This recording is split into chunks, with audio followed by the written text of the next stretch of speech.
sheriff. So I guess we'll start with Bill Watson since you are.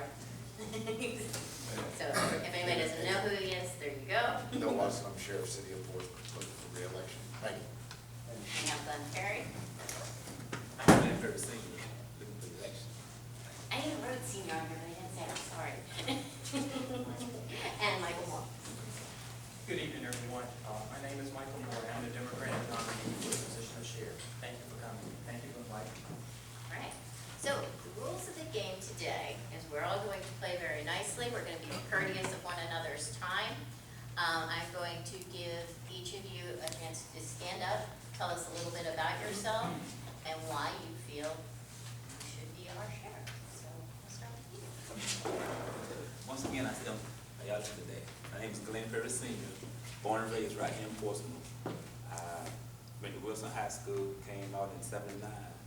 In 1980, I joined the police force as a patrol aide. The little white cars with big red lights, some of you may remember that. I was one of them. After that, I did that for about a year, a little over a year and a half. Then I became a sworn police officer. I patrolled the whole city of Portsmouth from time to time. The highlight of my career came when I worked in Swanson Homes back in the early '90s. Remember Swanson Homes real bad? That was me they put out there. I got articles over there. Last year my articles were on the internet. This year, they disappeared, it's not there. So because I had some copies of it, I was able to get copies. But Swanson Home at the time was the worst one around. I mean, everything and anything was out there. They placed me out there thinking I was gonna get corrupt. That's not in me. I cleaned it up just like on the Judah City. There's a lot of things going on downtown, we need to clean up. We really need to change some things. I'm your man because I'm about integrity. 37 years downtown, this year, not one lie on anybody, not one lie to anybody. And I think that speaks strongly for what's going on downtown right now. We have a lot of money missing. Every time money go missing, it turns up misappropriated. But yet our taxes go up. I want to change those things, people. Help me get in as your next sheriff. Thank you. All right. Good evening again, everyone. Again, my name is Michael Moore. I was raised in the Capitol Manor section of Portsmouth. I graduated from Manor High School, which is now Wilson High School. At least the good thing about it, I did attend Wilson 2 years before they opened Manor. So I had 2 years at Manor, 2 years at Wilson. I'm also a graduate of Norfolk State University, and I'm also a graduate of the Virginia State Police Academy in Richmond, the DEA and FBI Academy in Quantico, Virginia, and the Federal Law Enforcement Training Center in Brunswick, Georgia. And I began my law enforcement career as a trooper with the Virginia State Police in Southampton County, Virginia. I began my federal law enforcement career as a DEA special agent in Pittsburgh, Pennsylvania. But the last 22 years of my law enforcement career, I served as a supervisor and criminal investigator for the Bureau of Alcohol, Tobacco, Firearms, and Explosives, commonly known as the ATF. I was a supervisor with ATF in Detroit, Michigan, Norfolk, Richmond, and Charlottesville, Virginia. And I retired in 2012, and upon retiring, I became a college instructor. So I went from one career to another. And I currently teach at the Virginia Beach campus of Tyler Community College and John Tyler Community College, which is in Chester, Virginia, right outside of Richmond, Virginia. And the reason I really want to be your sheriff, one of the things that I always tried to do during my law enforcement career was to gain as much knowledge and experience as possible with thoughts of one day being able to come back to my hometown and actually do some good. This is a great city. There's a lot of places I could have lived. There's a lot of places I've lived during the course of my career. But Portsmouth is home for me. I was one of those ones when I left high school. I really didn't want to leave the city. But I did leave briefly to go to college in Carolina, and then I came back, of course, and finished at Norfolk State. So my career has taken me around this country, but there is nowhere like Portsmouth. I truly believe in the city. I believe in the citizens. And I think I would be the person to really lead the department in a positive direction. When I say positive, I mean to be more expanding into a partnership with the Portsmouth Police Department, which really would help the crime impact of our city. So those are the few of the things that I would like to do if you entrust me, and I'm humbly accept your nomination, and of course humbly ask for your vote on November the 7th. Thank you. Watson. Me and Harry are done. In case I have to cough once in a while, I had surgery on my neck, so that's why I have to clear my throat every now and then. I'm Bill Watson. I've been sheriff City of Portsmouth been your sheriff for the last 12 years. And the one thing you have to remember, every time y'all call and need help, I was the one that showed up. It's always easy for somebody else to come and say, when I become sheriff, this is what I'm going to do. Well, their claim to fame is they're going to keep my programs. Well, if they're going to keep my programs, what do we need them for? I'm the one that started the programs. I'm the one that carry out the programs now. I'm the one that does all the aid to the senior citizens. I'm the one that hands out food to the needy. We give firewood to the elderly in the wintertime. At no cost to anybody. Excuse me. But the fact remains is, every time that you've called, I've been there. Okay? And what you see is what you get. I don't know what kind of money they're talking about is missing, but every year on my audit, my state audit, I come to the penny. Right to the penny. I mean, you got a $12 million budget, you come to the penny, and they allow me 2% either direction. That's $240,000 mistake I can make. 2%. But the fact remains is when you come down to the penny, the auditors even say, we've never seen this before. Every year you come down to the penny, it's because I'll watch your money better than I'll watch my money. Okay? Now, you have to understand, I'm in a position of trust. Okay? I'm not going to turn my back on you. We got a hurricane coming up. Okay? We're probably going to get hit. Okay? I don't know how bad, but I can guarantee you one thing. I'm going to be the one that's out there. They're going to be home in the safety of their homes. I'm going to be out in the rain and the wind, the whole 9 yards. I'll be clearing trees out the street. I grab a chainsaw just like the rest of the inmates out there. I'm what you call a working sheriff. You don't ask somebody to do something you're not willing to do yourself. Okay? I'm not afraid of a good day's work. But the fact remains is I've always been that way for the last 12 years. So you know yourself when you need help, I'm the one that you're going to call. Now, my opponents, they're both good guys, but where you been the last 4 years? That's what I want to know. You're so worried about the city. Where have you been the last 4 years? I was here. Don't know where y'all at. But I'm here to serve you. Okay? And I'm asking for your vote on November the 7th and continue another term. So when you need help, I'll be there for you. Thank you very much. So, our next question is in regards to the jail. You guys have probably heard this question before, but we're going to ask it anyway, because not everybody goes to all the different forums. So, what are your feelings? Should we move the jail? If we move the jail, where should we move the jail? Or do we move them to the state sheriff facility? Regional, that's the word I was grasping for. So let's go first. Actually, I ran 4 years ago against Sheriff Watson in the Democratic primary. I lost by just a little bit, 300 votes. And that was one of the critical things that came up 4 years ago. What would we do with that jail? If it was inaccurate information that went out that I wanted to close the jail. That is not true. Never has been. Now, I do think the jail needs to be relocated. It would take too much money financially to bring that jail up to where it should be. And the concern I have is for the inmates who are housed there, as well as the employees who work there. It is an old jail. It has asbestos. Just the early part of the summer, I heard that the air conditioning had broken down, and I think it was down for a number of days, maybe even a number of weeks. So it's issues with the age of the facility itself. I am for the new jail, and I know that is hugely expensive. But if we got a person to come to this, or corporation to come into this town, and want to purchase that waterfront property, that helps as far as relocating, because we can work out a financial deal with them to help with the relocation.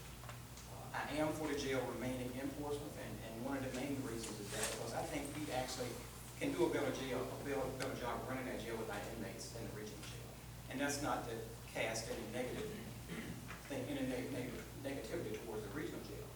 But I think on a smaller scale with the inmates, we have to take into consideration they are human also. So we need to be involved in more constitutional rehabilitative program, which is based on education and workforce development. And I think we can do a better job than that, than what the regional jail does. And the other thing is to address those critical issues that are in the news every day now about mental health. So to be able to address those mental health issues, and to not just address those issues, but to actually serve those people with that difficult situation, whether it's that member, inmate-wise, and their family. So I think we can do a much better job. Matter of fact, I know we can do a much better job. But the relocating thing, that's that's crucial and that's very appropriate. You just have to decide that if in time financially we're able to do that, where would be the best place for it? Would it be best near the courthouse, or would it be best somewhere throughout the city? And I would like to just back up on one of the things that the sheriff said when he said, where have we been for 4 years? I teach school. I teach, hopefully, your kids. I mentor to kids. I just don't have TV stations following me around every moment of the day, pointing out what I'm doing good for the community. I'm not about bragging about what I do. I'm just about doing what needs to be done. And to me, there is no more important thing in our communities than supporting our kids and educating our kids. Because if we do that on the head end of it, fortunately, we won't see them on the tail end incarcerated in the city jails. Thank you.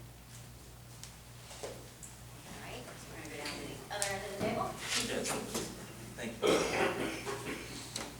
The closing the jail, I really feel that it should be left to the voters, because right now we're losing a lot of money.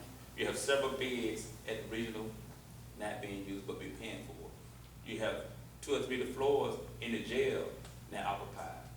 So to move the jail, I think would be a good idea, but ultimately, who got to pay for it? So why not get the people more involved? Because that's a lot of money. Keep it open, it's a lot of money. You got 2 or 3 floors empty, you got air conditioning running, heating running, that bill come out of our pockets.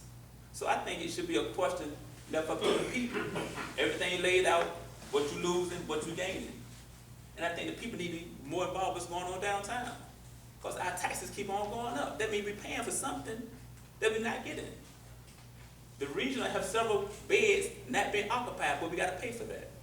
So to move the jail, I think it might be a good idea.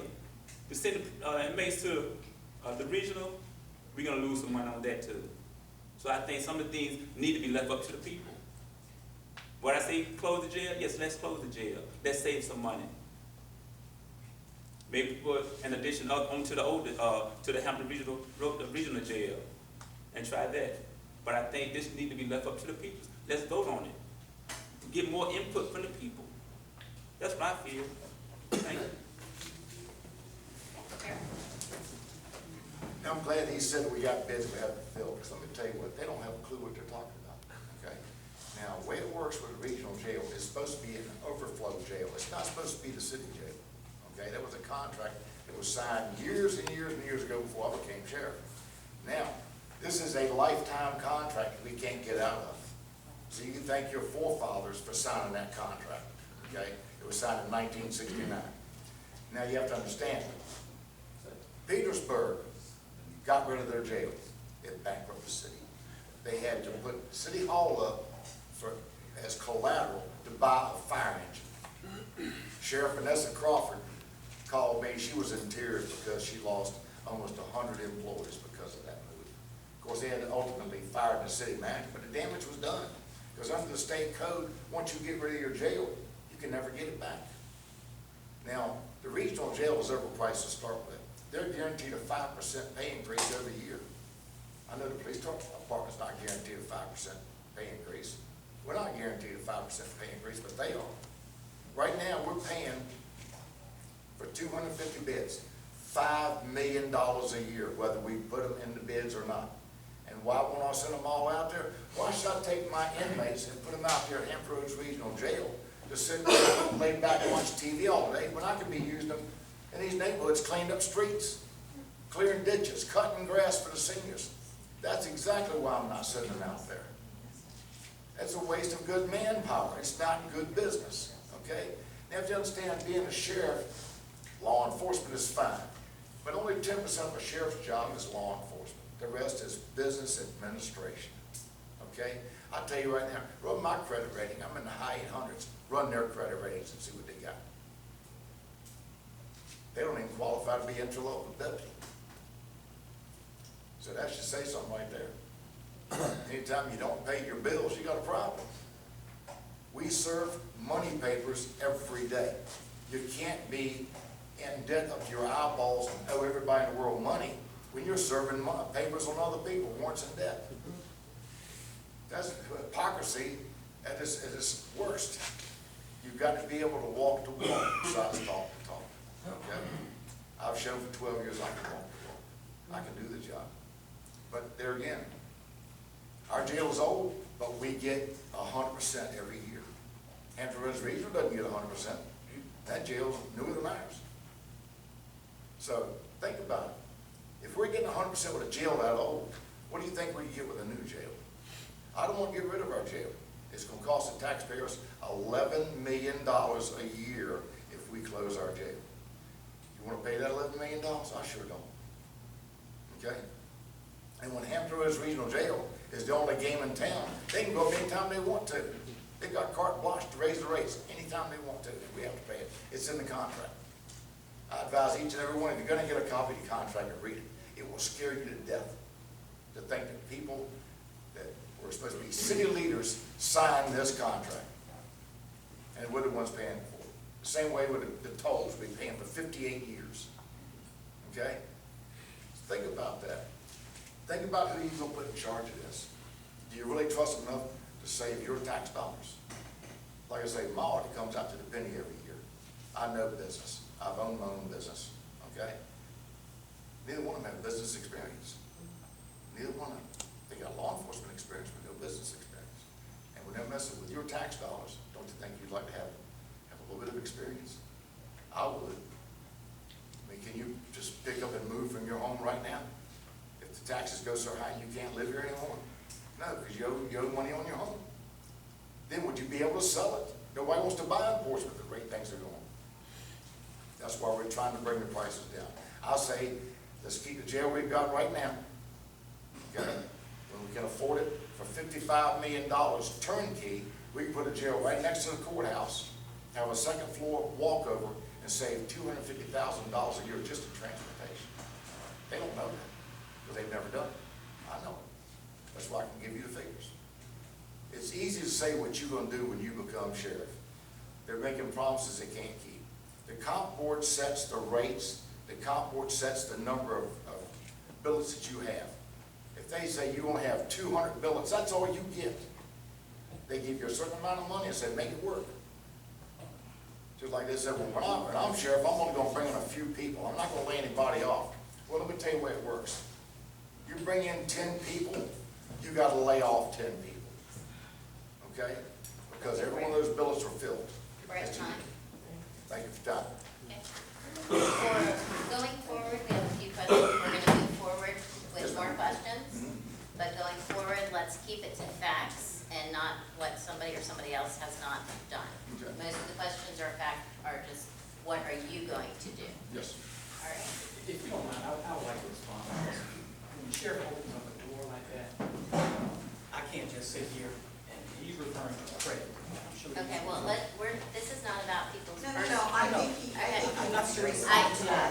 That was Wait a about- second. That wasn't a. I'm running this meeting. And we are not going to have any more personal attacks. We are going to disregard anything about anybody's personal finances. And we're going to move on in a very civil manner. But I think in this case, I have to explain. It's not negativity going back again. I just want to say this. I'm sure the sheriff was referring to me. My wife is disabled and has been. I don't really like talking about this. She's been disabled since 1991 after being diagnosed with a serious medical condition. So over the course of my entire career and our marriage, we had just been married a year and a half prior to her illness. We've had many years of medical challenges, followed by years at times of financial challenges dealing with her family. At no time did it affect my job or my job performance. The government still trusted me with one of the highest security clearances in the government. They still entrusted me to supervise people and to be responsible for millions of dollars on investigations. They still trusted me to go to the White House and the United Nations to guard the president and visiting dignitaries from across this world. At no time did it affect my job. And the day that I retired, they were sorry that I was retired. They tried to get me to stay an extra few months beyond age 57, where it's mandatory retirement in federal law enforcement. But at no time did my financial challenges and my wife's health challenges. And that's what I don't like about politics. Because you really need to know what you're talking about and the damage you can do to a family. My wife's health, she could not help getting sick. It was my job to make sure she was well. And I think a lot of people in my position would have filed bankruptcy. I did not. It wasn't even thought. There were some times of late payments, but I still managed to keep my head and our heads above water. And try doing that on one salary, taking care of your wife, sending one daughter to law school, and your youngest daughter still in college. So that's what the true story is.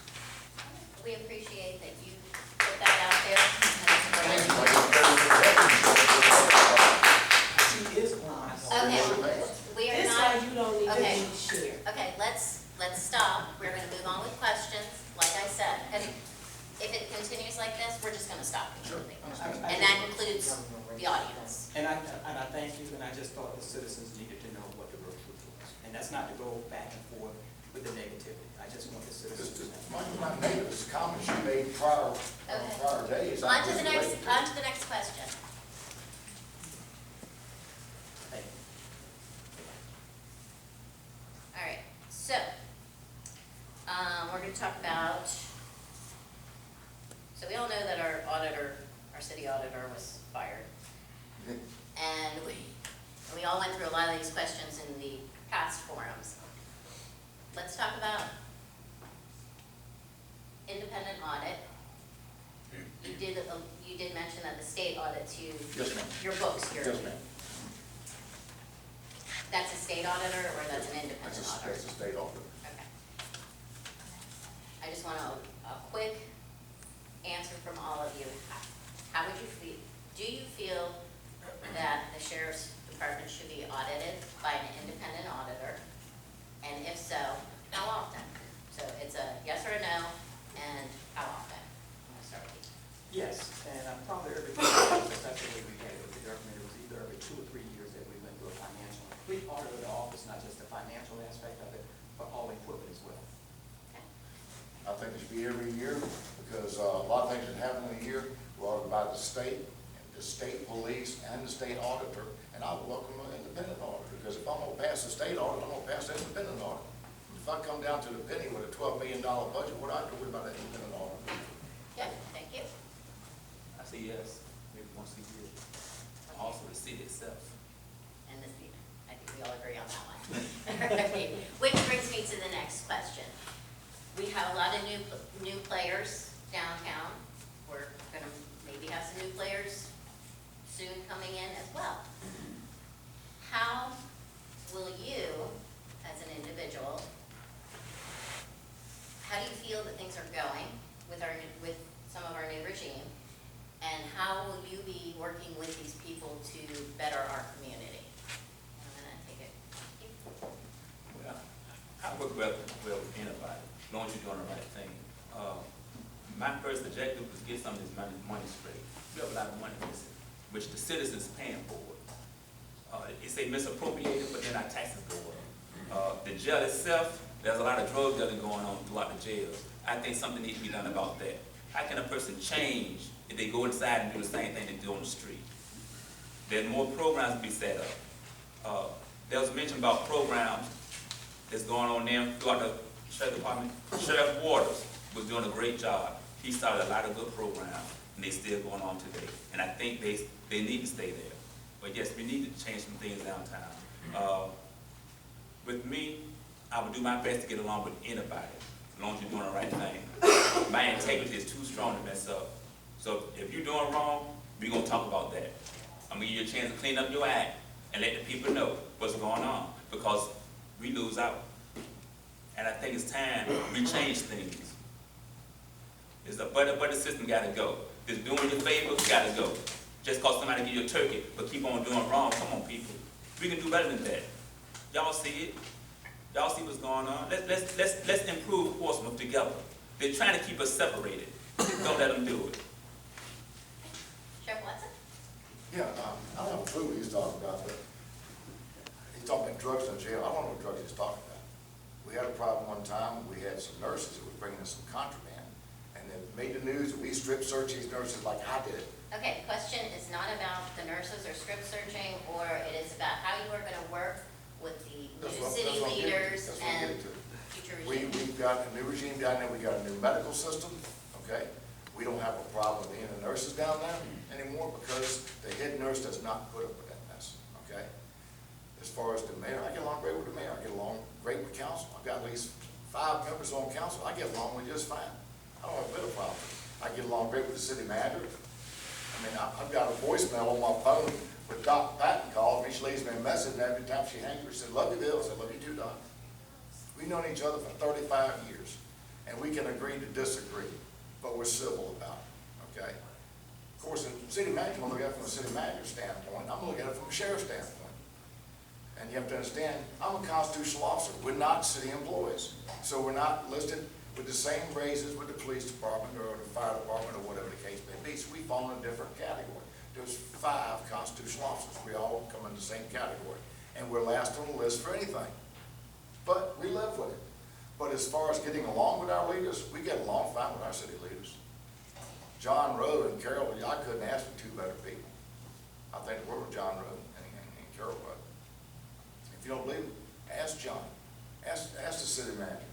Ask all the councilmen that I work with on an everyday basis. Every time they call me, I'm right there for them. Thank you. And, I envision working with them. Yeah, some rough moments, but, it's all right to be, to have a disagreement, just don't be disagreeable. So, those challenges will always be there because everyone is not going to always agree to the same terms of what you're trying to, get done for the city. But the key is the communication. You have to keep those avenues of communication open and not thinking on behalf of someone else, but thinking for yourself and hopefully coming together with communication. I was a hostage negotiator, supervisor with the Department of Justice. So if nothing else, I've been real good at talking with people and not talking to people, but talking among ourselves. So communication is key, and I don't envision having any really difficult times. But, those challenges will always be there, but communication can help overcome all those negative aspects of the job. Okay. Here's a hypothetical question, and I don't think it'll be a really long answer, but it might be. So let's say we were to move the jail, and we were to build a new jail. And what if it was privatized? How would that affect our city? I'm sorry, and I'm just going to go right down the road.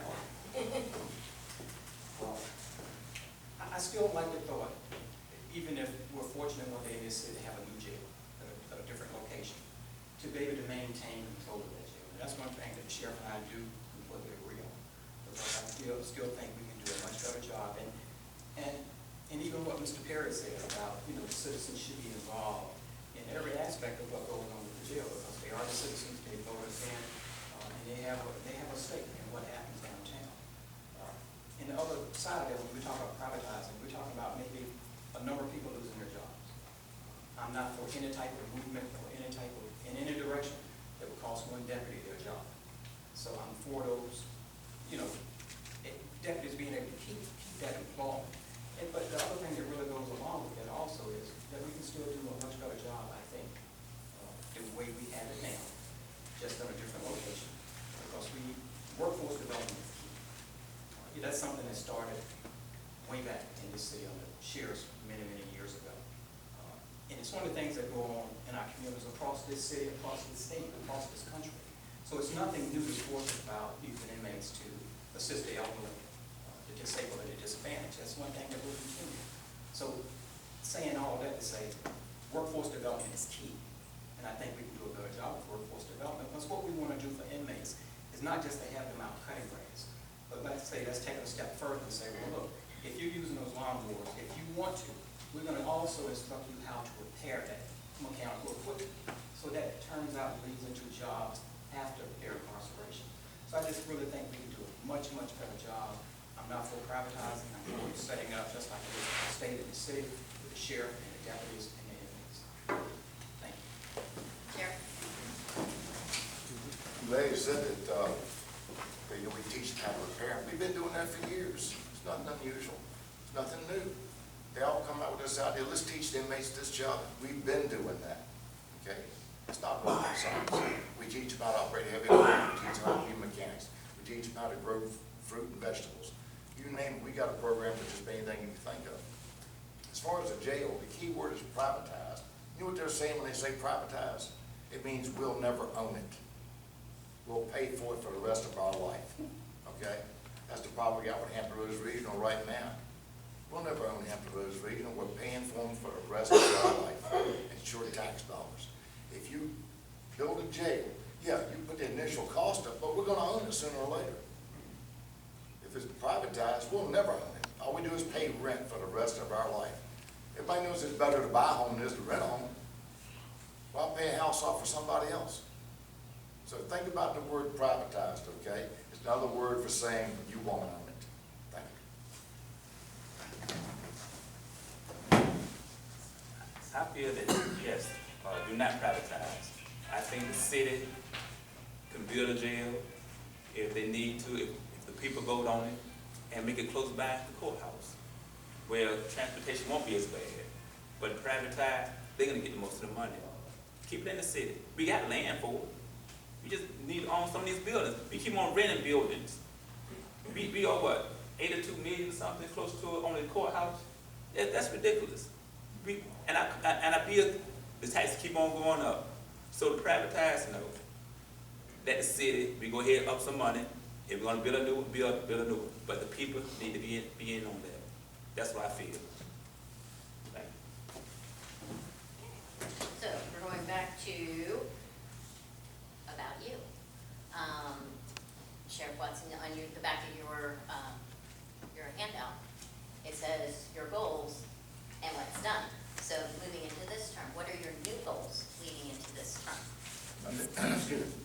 My new goals, one thing I'm worried about most of all is senior citizens. That you take a 22, 23-year-old girl with 6 kids by 6 different men, never been married. The city will give her anything she wants. New phone, she can get her fingernails done, get her hair done, the whole 9 yards. An 85-year-old woman, they won't give her anything. Okay? They're scratching in the dirt for a living. I'm tired of seeing our senior citizens take a beating. They've paid taxes their whole life, and now when they need help, they don't get any. We've got some serious problems in social services, okay? They forget who built this city. The senior citizens built this city, okay?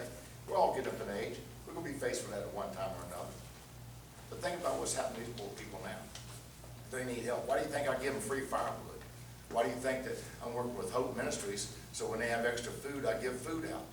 I just went and bought 2 new freezers the other day because they brought in 1,400 pounds of frozen chicken. I was stuffing ice and all kinds of coolers and stuff to keep that chicken frozen so I could give it to people that needed it. Okay? Of course, they get on Facebook slamming for giving out chicken. Okay? Well, let me tell you, when you're hungry, chicken looks awful good. You know what I'm saying? When you've got seniors out here eating substandard food because they can't afford a decent meal, we got a serious problem. But that's my #1 goal, is to bring the senior citizens up to where they can afford to eat and buy their prescriptions for a change. And every dollar I can save them is a dollar they can use to pay for their prescriptions.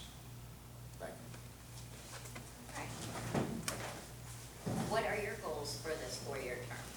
My goal is to continue to do them for senior citizens. That's a necessary thing. But also, we got to do for the young people. A lot of the young people lost out here. We have to really do things to keep them from going to the jails. Bring some programs up. Because right now, recreation leads to good education also. We have not much for these kids to do.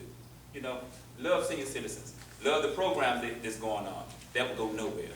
We're going to keep it just like it is. We're going to enhance it a little bit, of course. But we also got to look out for these young people. They're the ones breaking in houses. I think Port Norfolk have a problem with breaking in houses, burglaries. You know, get on foot, walk these neighborhoods. That's what I did in Sponsor Home, people. I walk the neighborhoods. Yes, once in a while, be in uniform. Walk through the front door, come out the back door, in plain clothes. Walk these neighborhoods. For you won't have to worry about when you leave, your house is going to get broken into. Because if kids have nothing to do positive, they're going to do something negative. So yes, through the sheriff department, we can do all those things. I appreciate it. Thank you. There's 4 key things that I think we have a positive impact on our communities.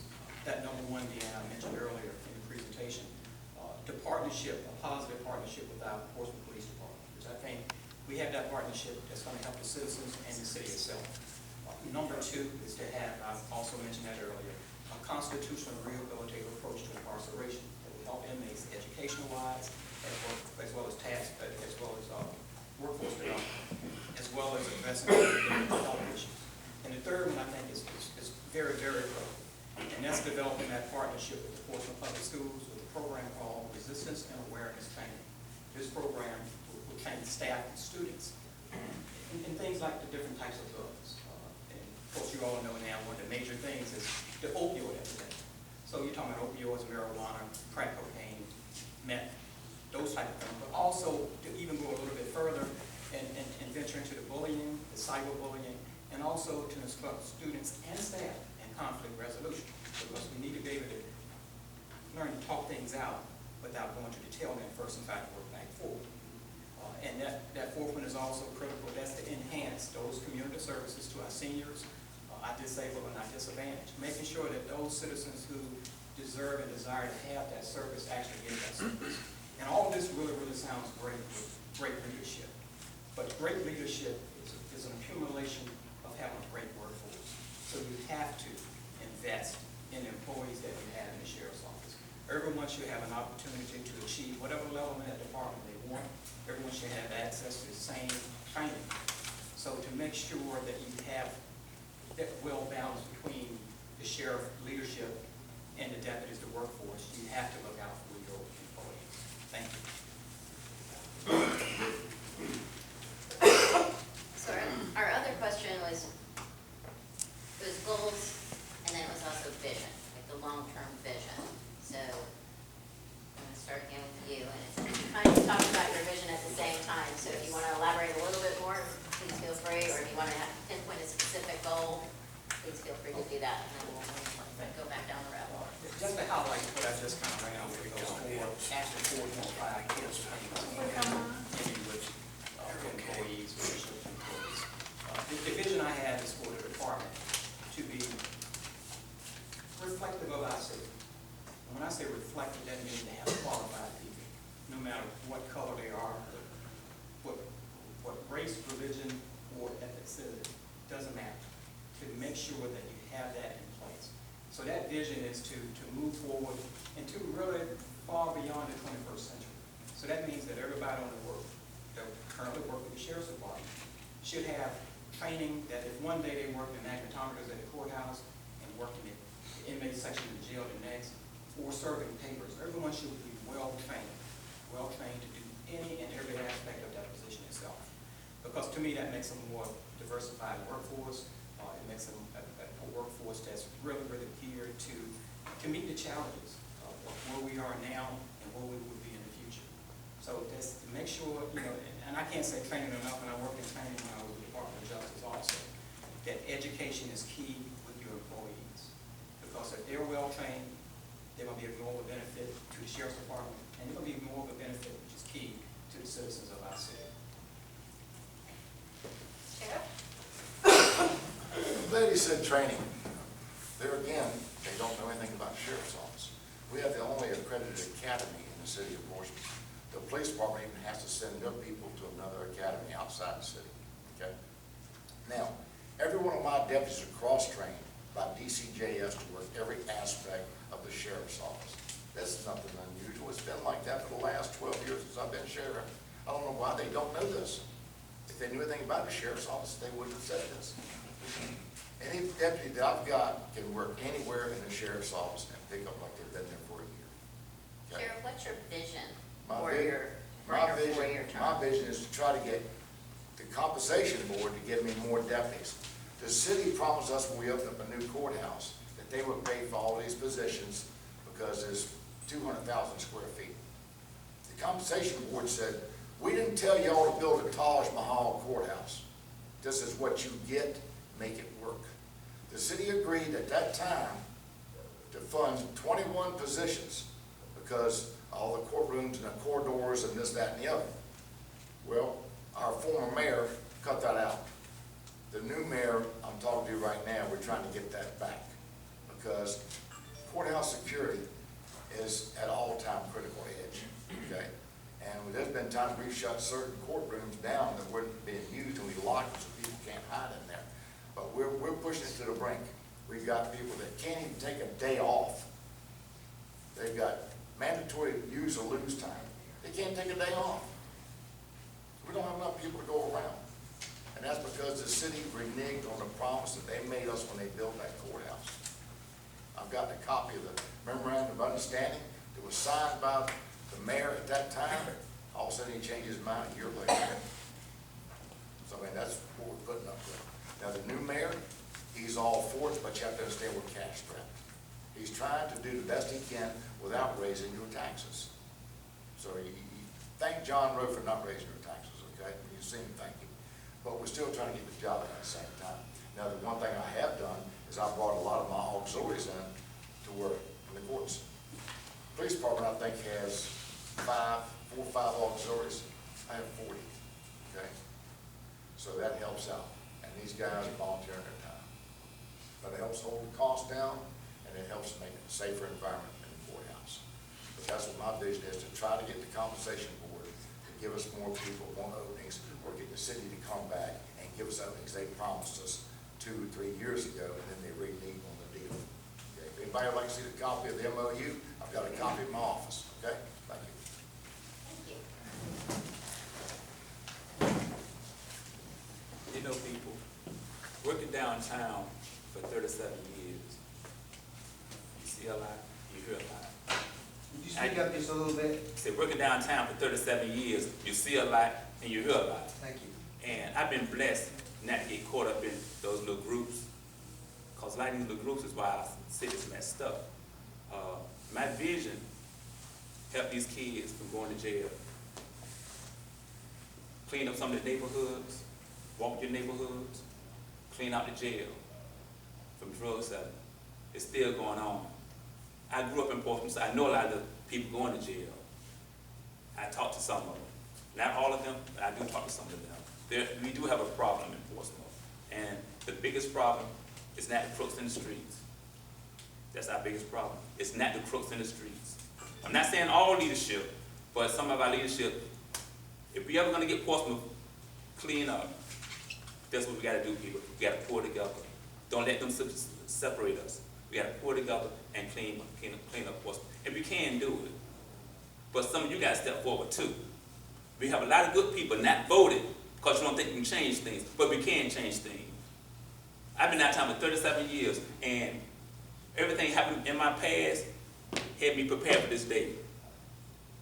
No skepticism in my closet. My honesty, my integrity stands strong.